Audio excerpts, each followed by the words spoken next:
gusaba kwanza imbabazi kuri no hotel twagize azi bigora abagabo hari gihe umuntu ategura ibintu ariko Imana ikaduha ibindi ariko mutubare cyane twasaba imbabazi media kuko baza ko icyo twakoze nashimye natwe cyatunezereye kudakorera ku mwanya wo kwibaza ko ari muganiro dushikiye muri kino gikorwa ego nkuko aje kuduha ijambo umuteretsi mukuru w'ubanza nibaza ko turi umunezero mwinshi cyane wo kubatangariza ino project tugiye gushyira mu bikorwa. Nibaza ko iproje kwanza nubanza kubasigurira iyo ariyo n'igihe izobera bazoba bayirimwo eka n'ikibanza izobera mu bice nico nibaza ko nobagira ko cyane. Ni proje nkuko muyibona twabyambaye hano yitwa ego icyongereza yes ifana muri français ni oui. Ego nibaza ko niryo jambo twashoboye gutora rigire bitware cyangwa riheke album yacu muri rusanzwe izoba igizwe n'imiziki irenga 15. Nibaza ko ngenda cagagura ni projet bazigikirikeye nyumvira kuganje benshi muri mwebwe muranzi nkiri muto cyane no naho ntarasaza cyane mugabo benshi baranzi kunagenda ko navuka ndakura mu muziki kuva banzi nkiri ngozi nandi atandukanye mukanshigikira nanje nkakora cyane abafanizi bakakira ibikorwa byanje nabaze harageze ko konsora urukurikirane rwanje rwa mbere ruje ku mugaragaro uko ngone bagize bayitwa ego hama igihe twifuje ko kino kwita igiteramo cyo kuyimurika cyangwa kuyerekana ku mugaragaro ni igiteramo kizoba itariki 21 z'ukwezi kwa kane. Nibaza ko dusigaranye iminsi iri nko muri 40 kugira ngo dushikire iryo sango y'iki giteramo. Nibaza ko ari gikuru cyane mu buzima bwanje nk'umunyamuziki kandi n'ubuzima bw'umuziki wundi muri rusange kuko iyo murindi akoze ikiwa nk'icyo ca launch album nibaza ko abari ikintu gikomeye cyane no ku muziki muri rusange kuko murazi ko mu gihugu amalbum dufise menshi cyane dufise amalbum make ariko nibaza ko ari gihe cyiza cyane cyo kuba ngiye kwishira ku mugaragaro. Ego ama cya gatatu baririmbye ngira ngo tuzaza kubamenyesha hanyuma bamwe mu tuba turi kumwe mu kunshigikira mu kuransa ico gitaramo hama ngo ni hehe. Nibaza ko nogira ko nashishuye ni kuri La Costa Beach icyo gihe itariki 21 y'ukwezi kwa kane. Ego niho bitegekanijwe. Ego nibaza ko nwangendagije ngaho abandi baza kunyunganira namwe byo mudatahura maze matubaza buke kugira ngo muve hano muronse kino kita content kwiye cyane mu jana mu aho musanzwe mukorera gose. Murakoze cyane Imana ibahezagire cyane ko mwaje mwakoze kuza. Ye organisation ya Bukivu Lab nibaza ko niyo partnership tugiye gukorana muri ino tungano gino bikorwa Bukivu Lab na The Fighter production kugira ngo dushobore gushira mu bikorwa umugambi kuko umugambi urayumviwe ko shaka kupapuro ariko kugira ngo uje mu bikorwa n'ikindi kintu bimwe n'umuhisi wacu nyakwigendera mema yasize tubwiye ati mwanya majambo urarangiye n'umwanya ngango wo gushira ibikorwa mu ngiro. Impamvu tifuje ko ibikorwa bije mu ngiro nyene kandi mu ijambo waserukiye Bukivu Lab yetu tuzokorana muri organisation. Merci beaucoup. And amaye jambo nanje notangura ndabashimira kubona mwitavye kano kamo twabateye yango kumbure notangura nidondora je ubwanje ndi hano nitwa Majambere Jean Claude hama nk'abandi umu event manager muri Bukivu Live Nation. Bukivu Live Nation ikaba ari label isanzwe ikora ibikorwa byo gufata mu mugongo no gushigikira abanyamuziki hano mu karere ka East Africa. Ngira ngo nibaza ko abatari bake mu yizi yarigeze kubikorana n'abandi baririmbye batari bake baba aba hano mu gihugu cyacu ndetse no mu bindi bihugu byo muri kano karere. Nkuko rero Masterland yabivuze subwa mbere dukoranye n'umuririmbyi Masterland twebwe muri Bukivu Live Nation. Afise umugambi yarawudushikirije aripfuza ko twogira partnership kugira ngo tumufashe gushira mu ngiro uwo mugambi wiwe ujanye na lancement ya album yiwe yise ego nkuko mwagiye mubibona. Ku ruhande rero rwa Bukivu Live Nation twarabimwemereye bitewe nuko tuzi Masterland ko numwe mu baririmbyi bitanga cyane minsi yose ugiuga kurikira parcours yiwe aho yaciye aho yavuye nahageze urana ko numuririmbyi afise kazoza ari naco gituma natwe twemeye kumufata mu mugongo kugira ngo tumufashe mu rugendo ari. Ngira ngo nivyo novuga muri make ibindi kumbure biza kuba bijanye n'ibibazo muza kubaza aturinga kugira ngo tuze kubishura. Murakoze. kwa kunipa neno. So hakuna mengi ya kusema, ni kusema tu samahani kwanza kwa kuwachelewesha. Hatuna vitu vingi. Tumefanya partnership pamoja na Master Music ili kusaidizana industry yetu tuisongeshe mbele. Hatuna mengi ya kuzungumza, ni ile mwenye iko na swali kuhusu concert tunayopanga tarehe 21 mwezi wa 4 anaweza kauliza, tujue cha kurekebisha ingali mapema na tushirikiane kuhusu mambo ya promotion. Inaweza kutusaidia sana, sababu hapa kitu kikubwa tunawahitaji watangazaji ni ile promotion, tuwe update, tuwe tunapeana news kila mara, itakuwa ni vizuri zaidi. Pia na kuna lineup ya wanamuziki tunao tumeshaandaa kuhusu concert ya mwezi wa 4 tarehe 21. Okay. Question kwa sana zipo kwa Masterland pamoja na Ndudi pale. The fight hapa ni support ya kuhusu show ili iende vizuri. Asante. Orakoze ntangoye kwishura jewe cyambere novuga wabajije uti mbega Masterland muzo mushigikira gute. Ikindi cya kabiri wabajije uti mbe mushigikira umuririmbyi ari uko abarondeye canke nimwe mu murondera. Henze umengo nivyo bibazo wabajije. Hama kubijanye na kino gikorwa citariki 21 z'ukwezi kwa 4 lancement ya album ya Masterland ego tuzoshikikira cyane mu bijanye na organisation na cyane mu kijanye n'uburyo buzokoreshwa muri kino giteramo.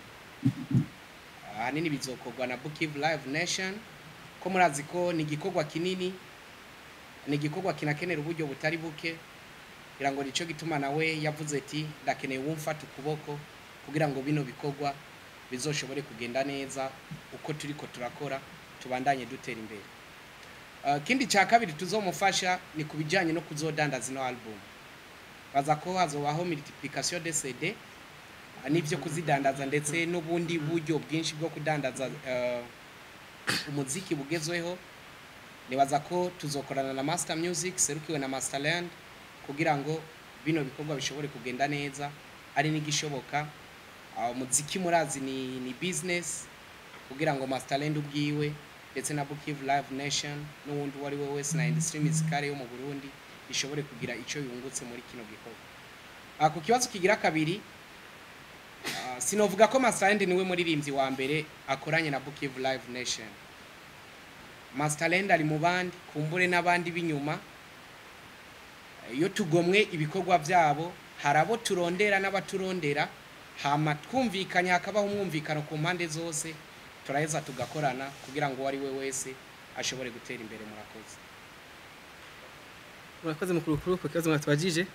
Nibaza ko kijanye n'amafaranga yo kwinjira si kubuntu kuko nibaza ko ni business agiye mu buryo bwinshi cyane kugira ngo bino bishoboke. Deja production y'imiziki ibakoze ku mafaranga menshi, imyaka twamaze tubirimwo, hariho n'inguvu zikoreshwa n'abantu bose mubona n'abandi bantu bose bazoba involved, harimo n'abaririmbyi bose. Nibaza ko uburyo burakenerwa, niyo mpamvu tuzorihisha ku bwacu nka Masterland. Nari nifuza yuko vyiba kwagusa ni buri bikaba nko kuri Stade Prince Rugwa Gasore hamwe n'abantu bose baza kwiraba atishye basabwe, ariko kubera atabufasha nibaza umuntu abafise guko umuntu avuga ati twagwaye sponsor itayibihari. Nibaza ko bishobora ngombwa ko umuntu ashaka amafaranga kandi akagerageza kurondera kunagaruza.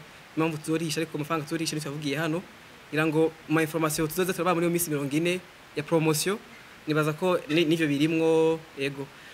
Hama ishaka kabiri nasho ati abanyamakuru kwiyunguruza bimeze gute. Mere ku kintu kijanye n'amasaha, nibaza ntimufatire kuri kano kabaye hano ko gucererwa. Nibaza ko ibintu shafuye ikarabira muri famille. Nibaza ko bitoja andi cyane kuko nibaza ko James mubizi ko ngerageza ko punctuel muri byose nkora, kandi nabagerageje kuraba ibikorwa naheruka mu gutegura recently. Mwabonye yuko twakurikije amasaha cyane gose. Nibaza ko kimwe mu bidasanzwe bizo bigize kino giteramo cyacu, nibaza ko ari igiteramo kizotanga ku murango cyane, amasaha ya kare cyane. Nibaza ko nka saa 8 concert izoba yatanguye, apana gusaba nari z'ijoro nkuko bivuze ahubwo nibaza ko ari ku murango cyane kugira ngo tworohereza abantu bafite ubuzi bw'ijoro. Hari abantu usanga saa 6 baba batashe, abana bato azo bari ku munsi w'Imana, abana bakeneye gusohoka baje ahantu kuri beach, kandi nk'abazila Costa Beach maze ni kure y'abakarite mwamwe cyane nk'umuraro ku gisagara, to dukeneye ko abantu baza hakiri kare kugira ngo batahe kare. Ariko nk'abanyamakuru baza ko twateguye ikintu no kwita nka collaboration iri so tight kugira ngo by'ukuri abanyamakuru dukane neza cyane. Turabasaba namwe ko twobana hafi, mubonye kantu katameze neza mutuvunira akagohe hakutunegura cyane, ahubwo mutuvunira akagohe kugira ngo ivyo dukorana amateka hamwe. Ko nibaza ko Masterland nkoze success cyangwa nkoze ikintu ciza, nibaza ko nawe mu president wamfashije imyaka myinshi 5 uriko ramvuga uriko ranteza imbere, nibaza ko nabazo bari fierté kuvuga ati Masterland ngujye aho yageze haboneka.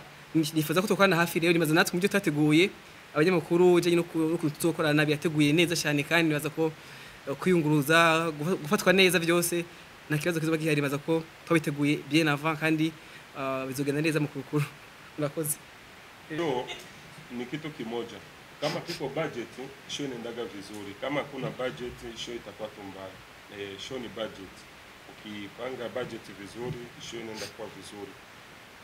Kingine nacho kupeleka wasanii nje ya nchi ni kupanga nani nguvu nyingi sana, sababu nishaongea na wengi sana watu wa nje wanasema inabidi wasanii waje kufanya media tour tuwatambue kwanza, wafanye media tour tuwatambue, afu baadaye tena wafikuwa wanafanya show za club huku kwetu, afu baadaye ndio zitakuwa zile show kubwa. So kazi zenye ipo ni kikubwa tu ni budget. Msanii atakuwa na budget, anaenda nje ya nchi kwanza kufanya media tour. After media tour anafika anaanza kufanya zile show za club. Akitoka zile za club, hata hao wasanii wa Nigeria, sijui kama watu wengi wanafuatilia Mr. nani, kuna msanii wa Nigeria, kuna wasanii wengi, huyu Yanya sijui nani, wote wanaenda Dar es Salaam ama Kampala, wakina Timaya wote, Mr. Timaya wanaenda kufanya media tour. Wanafanya media tour ama wanafanya show za club, afu wanarudia Nigeria, wanasubiri sasa wawaite kwenye zile show kubwa. Yani hapa ni kuinvest. Mwenye atakuwa na mtaji ataonesha ile nani umahiri wake, mwenye ana mtaji ndio hivyo atabaki nyuma. So sina mengi ya kusema, lakini naomba tuokoe muda, question kwa moja, naona inakuwa usiku. Question safi. Sikimaliza.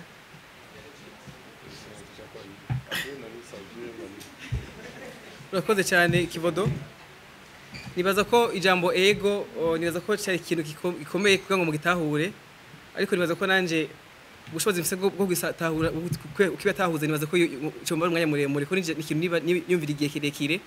Uretse ko muri album yanje harimo indirimbo yitwa Ego, ariko siyo nashimye gufatira ko cyane kuko deja ntirasohoka, ariko hariho nizi ndirimbo kumbure ne kwitirira, harimo nk'ito Burundi ne kwitirira, ariko kumbure ijambo ego ni ijambo by'ukuri numva ko cyane nkatuke muri no industry y'u Burundi, abarundi muri rusangi ni ijambo rituraba cyane gose, kuko kenshi tumakunze kubona abantu mu Burundi ikintu gikunze gutuma unadatera imbere no kutemerana. Murabizi mwese murabizi, no gusanga umuntu umwe muri mu bo tubana dukora akazi kamisi yose muri kumwe kugira ngo ni sawa muvanye agushinga uvu mu kazi kawe ategera kugira abantu kudashoboye. No munsi ni abantu benshi cyane bataramenya bataremezwa neza ko muziki w'ubundi haraho uri kurashika, haraho tuko turaja cyangwa yuko harimo abantu bashoboye mu muziki w'urundi. No munsi hariyo abatemera neza by'ukuri ko abarundi dushoboye, haba mu muziki, haba muri ibi, haba mu gihugu hagati ndani no mu bindi bihugu bindi, niturabemeza ngo bavuge ego. Nibaza ko ni ikintu kijanye no kuba optimiste cyane, kandi no kujana ibintu muri sense positive, ku buryo abantu bavuga ati ego. Dukeneye kino album yacu no concert yacu izoba ari ego nyene, mwese muzovuga ati ego. Dukeneye yuko fans bavuga ati Masterland ego, umuziki w'Urundi ego, abarundi turashoboye ego, byose bibe ego. Niko nifuza, ni mpamvu nashimye ko tofata tugakura ibintu bimwe bimwe muri no angle imwe yo guhega gasuzuguro, angle imwe yo guhakana pessimisme n'ibindi tukwijana muri ego. Niko novuga nibaza ko ari filosofi ndende iri muri jewe, nifuje yuko noyitirira ikikorwa cyane ko bwanje personally sanzwe n'umuntu ari optimist, abona ibintu muri sense ziza gusa pana ko imbonye nk'ikintu nk'umupira nshaka kuraba ngo nihe ngo wacafuye urabona ko ari mwiza uvuga ati ni sawa, ntuze kondera turenge cyane cyane abari tuduteba ko cyane cyane. Niko navuga murabizi kenshi yuko niyo abarundi mu munsi by'amabifu ari bateba ko cyane, iyo bumvise abantu bagwanye baborewe canke bafatiye mu manyanga nibo bateba ko bavuga, ariko iyo umuntu akoze ikintu cyiza ntana remarque. Niko navuga nibaza ko ikintu kirekire aho nzoza ndatembera mu media tuwa yanyuma mwadutiza umwanya mukadushigikira, ndobisigura cyane do please, kandi nibaza ko hari documentaire nzokora isigura cyane iyo filosofi ya ego. Ikibazo cya kabiri ngo ruguru ngo kweki musa n'uwahevye, ariko nibaza ko ruguru sinahevye. Nibaza ko mu mpera z'umwaka nakoze ibiteramo mu Kayanza n'Ingozi, kandi no mu kwicana nagiye ni Bubanza. Nibaza ko ibijanye na ruguru kenshi bikunda kuvana n'abantu batanga ubuzi, ari gusanga facilité yakadi canke feasibilité y'ibiteramo vyabo bita tworohereza ko twojayo, bivanye n'amastaff dukoresha, bivanye na niveau y'ibiteramo twifuza ko twojamwo, ugasanga ntibaye ngombwa ko tubakora ibiteramo byinshi. Ariko mu migambi mfise nka Masterland personally atarimwo abaturi kumwe ngaha, ndafise umugambi ko nzokora national tour yo kumurika ino album yanje mu gihugu cyose no ngenda ndayidandaza.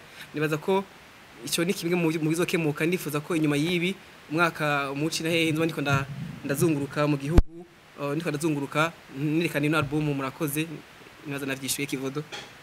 Kivu Lab ni globalite y'ama projet menshi, harimo yitwa digital idanaza imiziki kuri streaming n'ahandi hantu hatandukanye, nuvuga abakuma mbuga kudandaza muziki digitalema. Akaba harimo rero niyo kumanajinga baririmbyi nije Kivu Lab, ni label Kivu Label, niyo kwanye basatubina abandi baririmbyi. Ariko ngaza ko je ni gisata cha Kivu Live Nation gitegura ibiteramo, nico tukotakorana ni muri no projet. Ariko nibaza ko ari genye ya yo bita DJ Jackson.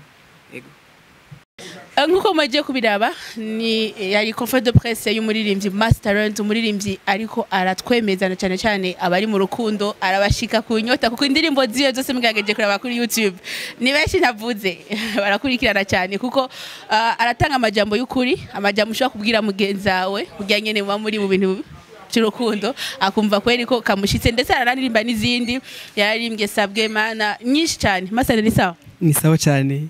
Ibintu twumvise muri conférence de presse novuga nti komeza cyane mutaba. Murakoze cyane gose, kandi murakoze no kwama mudushigikira, mwakoze no kuza. Masterland kweki wiyumvire gushiramwo abaririmbyi nka Sadbi, VICHOU, tuba tuzi ko muri Master Music ufite abaririmbyi benshi cyane, ko bo kweki tuumvise ko bazoja muri concert. Nababwiye ko abo navuze sinababwiye ko navuze bose, nabwiye ko ari bamwe, kuko nababwiye ko ni mini festival izotangura kare cyane, cyo no gutangura imbere ya saa 8. Bibi yatabagiye ngo nifata kibanza, ariko ku bipapuro by'indagakitaramo canke nk'ama affiche muzosho kwerekwa amasaha myizina igitaramo kizotangurira ko. Ndabibutsa ko itariki 21 y'ukwezi kwa kane. Nibaza ko harimo barivyi benshi cyane bazorimba kuvuga ayo masaha y'umurango guhera saa ku murango no kuduga. Abo ni bake mu bo twagiye bamaze gukonfaminga, bamaze kuba bahari, ariko twashasigiye cyo kubabwira neza na neza urutonde rwo baririmbyi bazohaboneka. Ariko ni baririmbyi byo kuri benshi, hashano kwamwe n'abandi bavuye no mu bindi bihugu bakaza kushigikira. Kweki wahisemwo ego? Ego nibaza ko ni ikintu kinini ntoshobora gusigurira hano kuri televiziyo ngo ndangize, ariko ego muri kuri je bisigura ko umuntu abari optimist, ni ikintu abantu babona ko kiri ego nyene. Kenshi abarundi tuhazingamiswe no n'ivyumviro byo gucinyiza abandi, ivyumviro byo gusubiza inyuma abandi, ivyumviro byo kunegura no kunebagura bagenzi babo, ivyumviro byo kwama twisuzugura, kwama tubona ko turi inyuma. Naza ko ego ni kugira tubagire tu ego turashoboye, ego Burundi bafise impano, ego ibiteramo vyiza birashoboka, ego ibiteramo bitangwa ku masaha meza kare birashoboka, ego igiteramo cy'amateka kirashoboka, ego muri ivyo umuntu ashobora kuba international. Naza ko ari muri sanseri iri ego iye kuvuga ibintu bije muri optimism. Hama mvuga ati reka ndayitirire urukurikirane rwanje rwa mbere, kuko nibaza ko kuri jewe ni ntambwe izo bikomeye cyane gose. ego Kama kaka ego aka ego nibaza ko ni nagerageje gusemboriza impeta canke fingering aka ni kamwe mu musanga hejuru ku mpeta cyane cyane ya mariage y'umukenyezi canke umugore ego Masterland tuzokurondera tubanaye tuvugana byinshi nitwabimara kuko umuririmbyi agira kugwe ko launchinga album yiwe yarakoze bishimishije ndetse turabibona warakoze cyane kandi uracyakora hama akajya mbobwira abakunzi ba DJ Fani 257 namwe n'abakunzi ba Masterland. Ndabanje kwashimira kwanza DJ Fani TV kandi nongera nibutsa yuko mu byo mutegura mu vitegurire ugo rubanza tubatumiyakirike kugira ngo mutangwe kubimenya no kubonera ubwo buryo tuzobasaba uburyo bw'ikirenga ariko tutakira umwanya wanyu tutakira urukundo rwanyu abafanizi bose mukumuranda bamurereye hose kwisi yose baje kumfasha kuzobashika mu giteramo baje kumfasha aho uri hose nimburi muri diaspora utari mu Burundi kwati Masterland nashoboye kugushigikira mu buryo bw'amasengesho nashoboye kugushikira mu buryo bw'uburyo tukinye amafaranga menshi bino bintu bikogwe dukira amafaranga menshi cyane nibaza ko turonse uburyo mu botunganira makaduha uburyo bw'amafaranga canke ibindi byose byo dushimisha kandi byo dushigikira byo duha no gukora ibintu by'ukuri biri ego ko dukeneye kuko bari bose bemera ati ego kuri Facebook ni Masterland Pro, Instagram ko nyene mu following mu mubaze byinshi ndazi ko nitwo bimubaza tubiheze bandanya mukurikirana DJ Fani 257.